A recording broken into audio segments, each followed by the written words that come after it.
Wheel with us today as we get the opportunity to stay at the Fairfield Inn and Suites located in Syracuse, New York. We want to remind our viewers that we are basing our observations on the accessibility of this hotel room based off of Tim's disability. Everybody's disability is a little bit different, so what may be bad for one person is not necessarily bad for another, so please keep that under advisement.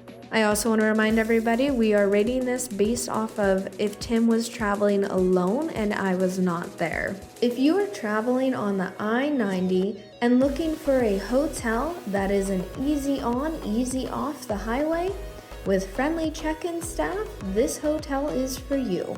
We got to stay in room number 214, which is the wheelchair accessible with roll-in shower. Starting off, the roll to the room was a little bit of a trek from the elevator, and they did have carpeting, which is very typical and to be expected.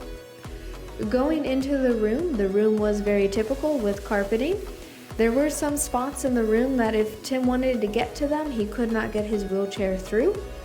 And the bed was actually too high. He did need assistance to get into it. They also had a closet which did have low hanging hangers, which is always a nice touch, especially for people who are traveling alone in a wheelchair.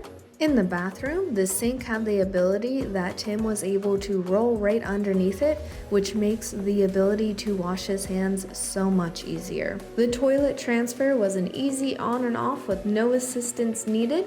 Lastly, the shower did have the bolt-in bench to the wall, which we always love. It makes transferring onto the bench so much safer. The shower head was also within reach and he would not need assistance for that. However, the soap, conditioner, and body wash, if you do not bring your own and you do not have a traveling companion, it is bolted to the other side of the shower, making it impossible to reach from the bench. So keep that in mind as you travel. We did notice that the pool did have a lift. Unfortunately, we did not have the opportunity to try it out or use it, but it was nice to see. As always, we love the opportunity to bring a different hotel to you to see how accessible it truly is. Reach out with any questions or if you're looking for an accessible travel getaway. And remember guys, if you want to travel better, it's as easy as follow us.